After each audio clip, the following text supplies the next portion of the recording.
कहानी की शुरुआत में हम एक जेल को देखते हैं जिसका नाम द शॉशैंक रिडेम्पशन है। ये दुनिया की सबसे सिक्योर तरीन जेल है। इस जेल में हजारों कैदी हैं, लेकिन आज तक इस जेल से कोई भी कैदी फरार नहीं हो सका क्योंकि इस जेल की सिक्योरिटी बहुत ही ज्यादा स्ट्रिक्ट है। इस जेल में ऐसे कैदी भी हैं जिन्होंने अपनी पूरी जिंदगी इसी जेल में बिता दी, लेकिन इन्हें इस जेल से भागने का ख्याल तक नहीं आया क्योंकि इस जेल से भागने की कोशिश करने वाले कैदी की सजा सीधा मौत है। अब यहाँ सीन कट होता है और हमें कोर्ट में एंडी नाम के एक आदमी को दिखाया जाता है जो अमेरिका के एक बहुत ही बड़े बैंक का बैंकर है। जज उसे उसकी वाइफ और उसके लवर के मर्डर के इल्जाम में उम्र भर कैद की सजा सुनाता है, लेकिन एंडी कहता है कि मैंने ये मर्डर नहीं किए हैं। पर एंडी खुद को बेगुनाह साबित करने के लिए उसके पास कोई प्रूफ नहीं था, जिस वजह से कोर्ट का जज एंडी को उम्र भर कैद के लिए दुनिया की सबसे सिक्योर जेल दी शॉशैंक रिडेम्पशन भेज देता है। एंडी के साथ और भी कई सारे कैदी होते हैं और जब इन कैदियों को जेल के अंदर लाया जाता है तब जेल के अंदर मौजूद बाकी कैदी आपस में शर्त लगाते हैं कि आज रात इन नए आने वाले कैदियों में से कौन सा कैदी रोएगा, और इसके लिए ये लोग एक डिब्बी सिगरेट की शर्त लगाते हैं। ये लोग बाहर लाइन से खड़े नए आने वाले कैदियों में से एक एक कैदी को चुन लेते हैं। तब रेड नाम का एक कैदी एंडी पर दांव लगाता है क्योंकि उसे लगता है कि एंडी बहुत ही मासूम है और वो बहुत ही अमीर घर का है जिसने कभी तकलीफ नहीं झेली, इसलिए उसे लगता है कि वो आज रात सबसे पहले रोएगा। इसके बाद सभी कैदियों को लाइन से जेल के अंदर लाया जाता है और हर एक कैदी को उसके सेल में बंद कर दिया जाता है। कुछ देर बाद रात हो जाती है और तब पुराने कैदी नए आने वाले कैदियों पर चिल्लाने लगते हैं ताकि उनमें से कोई डर जाए और रोने लगे, और ऐसा ही होता है। इन नए आने वाले कैदियों में से एक कैदी फूट फूट कर रोने लगता है और कहता है कि मुझे घर जाना है। तब वहाँ गार्ड आते हैं और उसे रोने से मना करते हैं, लेकिन जब वो आदमी रोना बंद नहीं करता तब गार्ड उसे सेल से बाहर निकालकर इतना पीटते हैं कि वह बेहोश हो जाता है। दूसरी तरफ रेड एंडी पर लगाया हुआ दांव हार जाता है और रेड समझ जाता है कि एंडी बहुत ही स्ट्रांग है क्योंकि इतना डराने के बावजूद उसने एक आवाज तक नहीं की। इसलिए अगले दिन रेड अपने साथी को सिगरेट का एक डिब्बा दे देता है क्योंकि रेड एंडी पर लगाया हुआ दांव हार चुका था। तभी हम एंडी को देखते हैं जो अकेला चुपचाप ब्रेकफास्ट कर रहा होता है। तब एंडी की मुलाकात जेल के सबसे पुराने कैदी ब्रुक्स से होती है। ब्रुक्स को यहाँ इस जेल में लगभग 50 साल पूरे होने वाले हैं। एंडी समझदारी से ब्रुक्स से इस जेल के सभी छोटे बड़े रूल्स और हर एक कैदी के बारे में जानने की कोशिश करता है। तब ब्रुक्स एंडी को जेल का हर एक सीक्रेट बता देता है और वो एंडी से कहता है कि अगर तुम्हें जेल के बाहर से कुछ मंगवाना हो तो रेड नाम के कैदी के पास जाना। ये सुनते ही एंडी भी इंतजार नहीं करता और वह सीधा रेड के पास पहुंच जाता है और रेड से कहता है कि मैंने सुना है तुम बाहर से किसी भी चीज को अंदर मंगवा सकते हो। तब रेड कहता है हाँ मैं मंगवा सकता हूँ, लेकिन ऐसी चीज जो यहाँ से भागने या फिर किसी को मारने में काम ना आती हो। एंडी रेड से कहता है कि मुझे हैमर यानी एक हथौड़ा चाहिए। हथौड़े का नाम सुनते ही रेड कहता है कि तुम्हें हथौड़ा ही क्यों चाहिए, क्या तुम हथौड़े से किसी को मारने वाले तो नहीं हो? तब एंडी कहता है नहीं, मैं किसी को मारने वाला नहीं हूँ, मेरा यहाँ कोई भी दुश्मन नहीं है। ये सुनकर रेड कहता है कि तुम्हारा यहाँ दुश्मन तो नहीं है, लेकिन जल्द ही कुछ लोग तुम्हारे दुश्मन बनने वाले हैं। वो कुछ लोगों की तरफ इशारा करके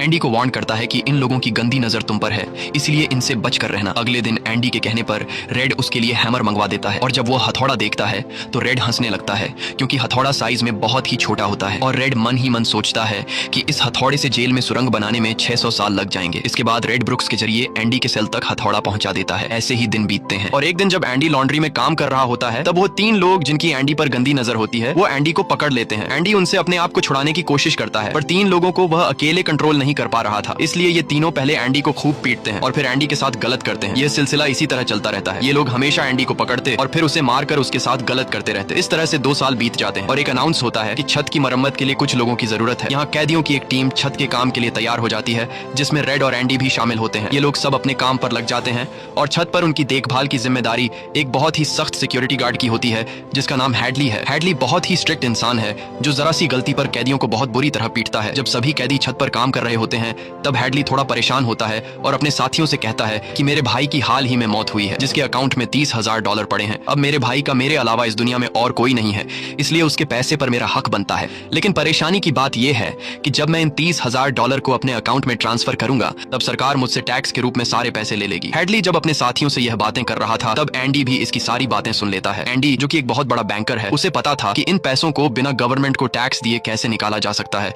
इसके बाद एंडी बिना सोचे हैडली के पास जाता है और उससे कहता है कि क्या तुम अपनी बीवी पर भरोसा करते हो? ये बात सुनते ही हैडली को गुस्सा आ जाता है और वह एंडी को पकड़कर छत के किनारे ले जाता है, लेकिन उसे नीचे फेंकने से पहले एंडी उसे बताता है अगर तुम अपनी बीवी पर भरोसा करते हो कि वह तुम्हें धोखा नहीं देगी तो तुम आसानी से अपने भाई के पैसे अपनी वाइफ के अकाउंट में ट्रांसफर कर सकते हो, वह भी बिना टैक्स दिए, क्योंकि गवर्नमेंट का एक रूल है कि कोई भी इंसान अपनी पत्नी को पूरे जीवन में $60,000 तक गिफ्ट कर सकता है और इन पैसों पर कोई टैक्स नहीं लगता। और एंडी ये भी कहता है कि अगर तुम बाहर से किसी लॉयर को रखोगे तो वह तुमसे बहुत ज्यादा पैसे चार्ज करेगा, लेकिन मैं ये काम तुम्हारे लिए फ्री में कर सकता हूँ। तब हैडली पूछता है बदले में तुम्हें क्या चाहिए? इस पर एंडी मुस्कुराते हुए कहता है मुझे कुछ नहीं चाहिए, जब तुम्हारा काम हो जाए तुम बस मेरे सारे दोस्तों को बियर पिला देना। और अगले दिन सभी कैदी छत पर बैठकर बियर का मजा ले रहे होते हैं, यानी एंडी ने हैडली का काम कर दिया था, लेकिन एंडी बियर नहीं पीता। वह एक कोने में बैठकर सभी को बियर पीते देखकर खुश होता है। एंडी के साथी भी उससे बहुत खुश होते हैं क्योंकि जेल में बियर पीना ऑलमोस्ट इम्पॉसिबल था, लेकिन एंडी की वजह से उनकी यह इच्छा पूरी हुई। फिर समय ऐसे ही बीतता है और एंडी और रेड की दोस्ती गहरी हो हो जाती है। कुछ दिन बाद जेल में सभी कैदियों को फिल्म दिखाई जाती है और सभी लोग रीटा हेवर्थ की फिल्म देख रहे होते हैं। तब एंडी रेड के पास आकर कहता है, मुझे रीटा हेवर्थ का एक बड़ा पोस्टर चाहिए। एंडी रेड से इसलिए पोस्टर मांगता है क्योंकि पूरे जेल में एक रेड ही था जो बाहर से किसी भी चीज को मंगवा सकता था। इसके बाद एंडी बाहर निकलता है, लेकिन जैसे ही वह बाहर आता है वहाँ वही 3 लोग खड़े होते हैं जो एंडी के साथ गलत करते थे। वह एंडी से कहते हैं, चलो हमारे साथ, लेकिन इस बार एंडी मना कर देता है। एंडी के मना करने पर वो लोग उसे पकड़ लेते हैं और उसके साथ जबरदस्ती करने की कोशिश करते हैं, लेकिन एंडी भी उनका मुकाबला करता है।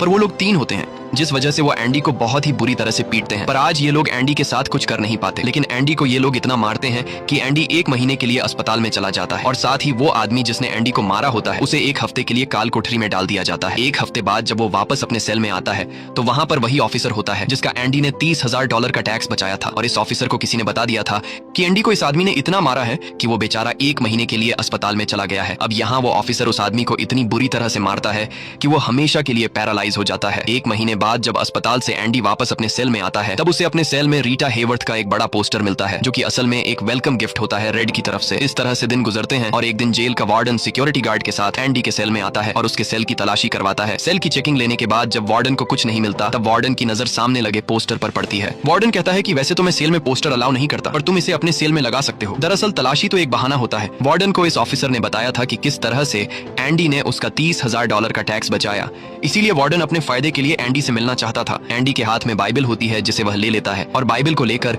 वह यहाँ से निकल जाता है। पर कुछ ही दूर जाने के बाद वह वापस लौट कर आता है और उसके हाथ में जो एंडी की बाइबल होती है वह उसे लौटाते हुए कहता है कि मुक्ति इसी में है। अगले दिन वार्डन एंडी को अपने ऑफिस में बुलाता है और कहता है कि तुम्हारे जैसे इंटेलिजेंट आदमी को जेल की सलाखों के पीछे नहीं रहना चाहिए। इसलिए वार्डन एंडी को लाइब्रेरी का असिस्टेंट बना देता है। लाइब्रेरी में वही बुक्स नाम का बूढ़ा आदमी होता है जो कई सालों से लाइब्रेरी संभाल रहा है। तभी वो ऑफिसर जिसके लिए एंडी ने $30,000 बचाए थे वह एक दूसरे ऑफिसर को एंडी के पास लेकर आता है। असल में उसे ITR का मसला था जिसे कुछ ही मिनटों में एंडी भर देता है, जिस वजह से पूरे जेल में एंडी के चर्चे होने लगते हैं। जैसे जैसे साल बीतते हैं एंडी के पास काम बढ़ता चला जाता है, जिस वजह से एंडी को अपने पास एक असिस्टेंट की जरूरत पड़ती है और वो अपना असिस्टेंट अपने सबसे अच्छे दोस्त रेड को बनाता है। एक दिन लाइब्रेरी में ब्रुक्स एक कैदी के गले पर चाकू रख देता है और वो उसे बिना वजह मारने की धमकी देता है। असल में सरकार ने उसकी सजा माफ कर दी है, पर वो इस जेल को छोड़कर नहीं जाना चाहता। आज उसे इस जेल में पूरे 50 साल हो चुके हैं। उसकी पूरी जिंदगी इसी जेल में बीत गई है और वो बिल्कुल भूल चुका है कि बाहर की दुनिया कैसी है। ये जेल की दुनिया ही उसकी असली दुनिया है और उसे लगता है कि अगर उसने किसी का खून कर दिया तो उसकी सजा बढ़ जाएगी और उसे इसी जेल में रखा जाएगा। एंडी के समझाने पर ब्रुक्स उस आदमी को जिसकी गर्दन पर उसने चाकू रखा था छोड़ देता है। अब न चाहते हुए भी ब्रुक्स जब जेल से छूटने के बाद बाहर आता है तो उसे बाहर की दुनिया बहुत अजीब लगती है। 50 सालों में बाहर की दुनिया की रफ्तार काफी ज्यादा बढ़ गई होती है। जहाँ सड़क पर पहले एक गाड़ी दिखती थी अब सड़कों पर गाड़ियों की भीड़ है। कुछ दिन बाद वो एक सुपरमार्केट में काम करने लगता है, लेकिन उसका बाहर की दुनिया में बिल्कुल भी मन नहीं लगता। उसे बार बार जेल की याद आती है और वो जेल में वापस आना चाहता है। इसीलिए वो कभी कभी सोचता है कि वो कोई क्राइम करे ताकि वह फिर से इस जेल में जा सके। लेकिन ब्रुक्स इस उम्र में कोई भी क्राइम नहीं करना चाहता था और इस भीड़ भाड़ वाली तेज रफ्तार वाली जिंदगी में ब्रुक्स सर्वाइव नहीं कर पाता और अपनी जान दे देता है। मरने से पहले वो जेल में अपने साथियों के नाम एक खत लिखता है जिसे पढ़ते हुए सभी बहुत ज्यादा इमोशनल हो जाते हैं। वहीं हमें जेल दिखाई जाती है जहाँ पर वार्डन एक नया प्रोग्राम शुरू करता है। इस प्रोग्राम में जेल की कैदियों को बाहर ले जाकर काम करवाया जाएगा ताकि उन्हें पता चल सके कि मेहनत से पैसे कैसे कमाए जाते हैं। और कैदी भी इस काम के लिए मान जाते हैं क्योंकि वह सब भी बाहर की हवा खाना चाहते थे और इस तरह से वार्डन इन कैदियों से काम लेता है। पर इस प्रोजेक्ट के जरिए वार्डन को बहुत सारे कॉन्ट्रैक्ट मिल जाते हैं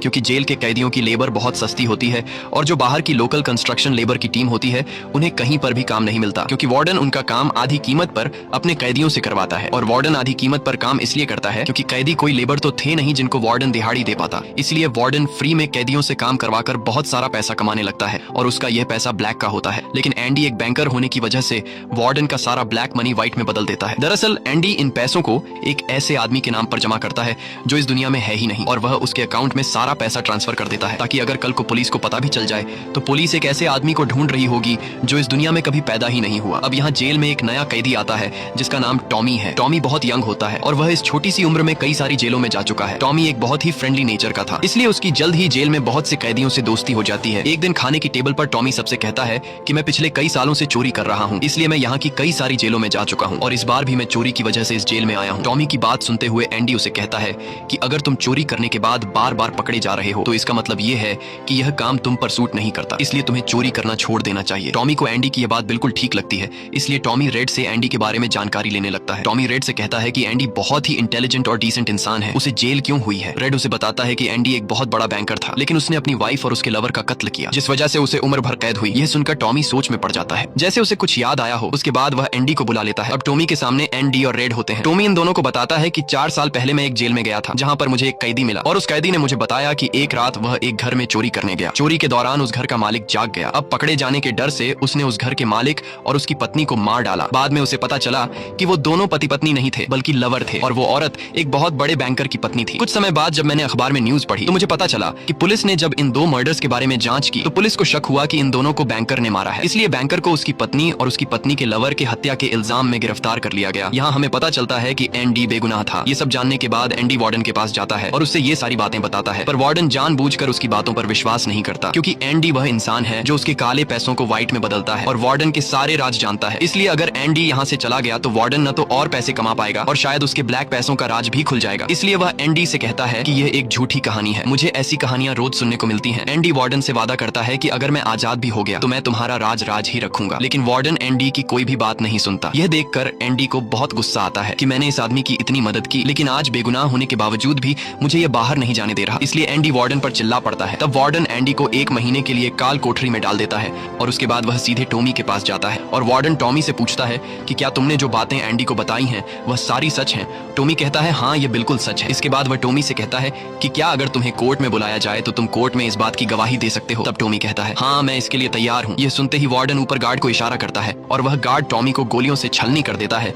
इसके बाद वार्डन एंडी के पास जाता है और उसे कहता है कि टॉमी ने भागने की कोशिश की थी इसलिए उसे गोली मार दी गई। लेकिन एंडी समझ जाता है कि टॉमी को क्यों मारा गया और एंडी मन ही मन सोचता है कि वार्डन बहुत ही घटिया इंसान है। एंडी वार्डन से कहता है कि आज के बाद मैं तुम्हारा काम कभी नहीं करूंगा। तब वार्डन कहता है कि मेरा काम तो तुम्हें ही करना पड़ेगा वरना मैं यह जेल तुम्हारे लिए नरक बना दूंगा। और जाते हुए वार्डन सिक्योरिटी गार्ड से कहता है कि उसे 1 और महीने के लिए काल कोठरी में रखो। काल कोठरी एक बहुत ही खौफनाक जगह थी जहाँ काले अंधेरों में कैदी को पूरे 1 महीने रहना पड़ता था। अब एंडी इस काल कोठरी में 1 महीना तो बिता चुका था लेकिन अब उसे 1 और महीना उसी अंधेरे वाले छोटे से कमरे में बिताना पड़ेगा। बाहर पूरे जेल में यह खबर फैल जाती है कि एंडी उस गुनाह की सजा काट रहा है जो उसने कभी किया ही नहीं था। जेल के अंदर मौजूद सभी कैदियों को एंडी के लिए बहुत दुख होता है। अब काल कोठरी में पूरे 2 महीने गुजारने के बाद जब एंडी बाहर आता है तो रेड उसके पास आता है। एंडी रेड से पूछता है कि क्या तुम कभी इस जेल से बाहर निकल पाओगे? रेड कहता है हाँ, लेकिन तब जब मैं बहुत बूढ़ा हो गया होऊंगा और मेरा दिमाग काम करना बंद कर देगा। एंडी कहता है कि मैं यहाँ से निकलकर मेक्सिको जाऊंगा। मेक्सिको में समुद्र किनारे एक बहुत खूबसूरत जगह है। कहा जाता है कि इंसान अपने आप को वहाँ खो देता है। मैं वहाँ अपना एक रेस्टोरेंट खोलूंगा, समुद्र किनारे अपनी नाव की रिपेयर करूंगा और वहाँ मुझे एक जोगाड़ी आदमी की जरूरत पड़ेगी जो मेरे लिए बाहर से सामान लाया करेगा। असल में वह रेड की तरफ इशारा कर रहा था। रेड ये सुनकर कहता है कि उम्मीद बहुत खतरनाक चीज होती है,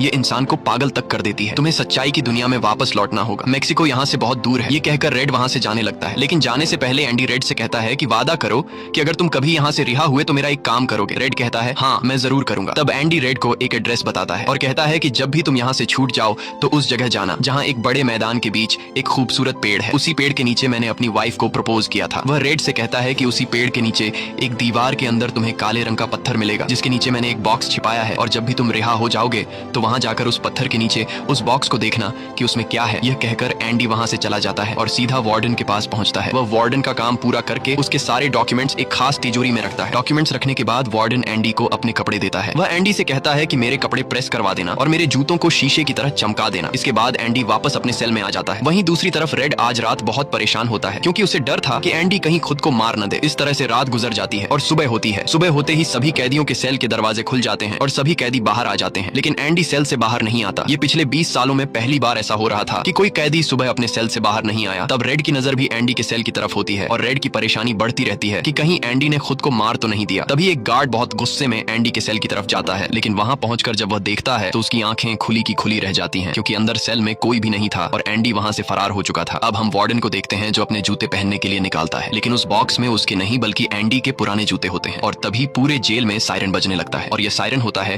किसी कैदी के भागने का। वार्डन तेजी से एंडी के सेल में जाता है और वहां वह देखता है कि एंडी नहीं है। इसके बाद वह सिक्योरिटी गार्ड से कहता है कि जाओ और रेड को बुलाकर लाओ क्योंकि वह हमेशा एंडी के साथ रहता था। यहाँ पर रेड को भी बुलाया जाता है। वार्डन रेड से पूछता है कि यह एंडी कहाँ है। रेड कहता है कि मुझे क्या पता। इस बात पर वार्डन को बहुत गुस्सा आता है। वह कहता है क्या वह कोई भूत था जो रातों रात यहाँ से गायब हो गया। गुस्से में वार्डन वहाँ पड़े पत्थर उठाता है और उनसे गार्ड्स और रेड को मारने लगता है और एक पत्थर वह उस पोस्टर पर भी मारता है जो दीवार पर लगा होता है, पर पत्थर टकराकर नीचे नहीं गिरता बल्कि पोस्टर के आर पार हो जाता है। और जब वार्डन उसके अंदर हाथ डालता है तो देखता है कि एंडी ने वहाँ एक बहुत बड़ी सुरंग बना रखी थी जिसे देखकर सब हैरान हो जाते हैं क्योंकि यह दीवार बहुत मजबूत होती है। बिना मशीन के इस दीवार में सुरंग बनाना लगभग नामुमकिन था पर एंडी ने नामुमकिन को मुमकिन कर दिखाया और यहाँ से फरार हो गया। इसके बाद सभी गार्ड्स वहाँ जाते हैं जहाँ से एंडी बाहर निकला था। वहाँ उन्हें एंडी के पुराने कपड़े और वह हथौड़ी मिलती है जो आज से 20 साल पहले एंडी ने रेड से मंगवाई थी। ये वही हथौड़ी होती है जिससे पिछले 20 सालों से एंडी अपनी सेल की दीवार में सुरंग बना रहा था। 20 सालों से एंडी ने यह काम इतनी बारीकी से किया कि किसी को पता तक नहीं चला। साथ ही दीवार से जो भी मिट्टी निकलती थी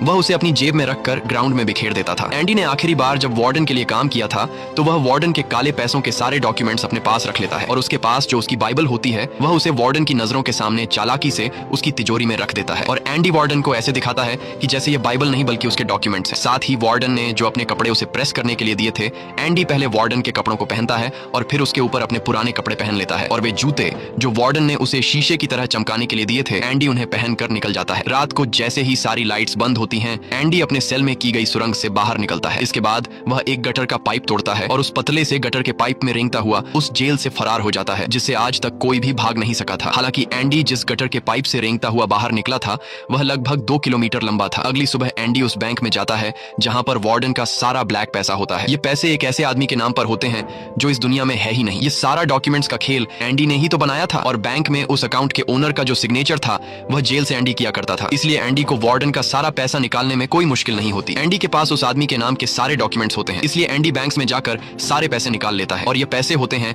$3,70,000। यानी कि एंडी न केवल आजाद हुआ बल्कि वह पैसों से मालामाल भी हुआ। और यहाँ हमें पता चलता है कि एंडी जिस दिन से उस जेल में एंटर हुआ था उसी दिन से वह इस काम की प्लानिंग कर रहा था। वार्डन ने एंडी के साथ जेल में बहुत बुरा सलूक किया था और उसने टॉमी को भी मार दिया था, इसलिए वह वार्डन के काले पैसों के सबूत मीडिया को देता है। अगली सुबह यह खबर न्यूज़पेपर में छप जाती है और जब वार्डन तिजोरी खोलकर देखता है तो उसमें उसके डॉक्यूमेंट्स नहीं बल्कि बाइबल होती है। बाइबल के पहले पेज पर एंडी ने लिखा होता है कि तुमने सही कहा था, मुक्ति इसी में है। और जब वार्डन पेज पलटता है तो वह देखता है कि वहां पर हथौड़ी का एक निशान होता है। दरअसल एंडी ने बाइबल के पेजेस को हथौड़ी की शेप में काटकर एक सांचा बनाया हुआ था जिसके अंदर वह अपनी हथौड़ी छिपाया करता था। और आज से 20 साल पहले जब वार्डन पहली बार एंडी की सेल में गया था और उसने एंडी की बाइबल उसके हाथ से लेकर वापस उसे लौटा दी थी, उस समय भी वह हथौड़ी उसी बाइबल के अंदर थी। यह देखकर वार्डन को एक बहुत बड़ा झटका लगता है। दूसरी तरफ वार्डन के काले पैसों की खबर पूरे शहर में फैल चुकी थी, इसलिए जेल के बाहर रिपोर्टर्स और पुलिस वार्डन को गिरफ्तार करने के लिए आ रही होती है। और इससे पहले कि पुलिस उसे गिरफ्तार करती,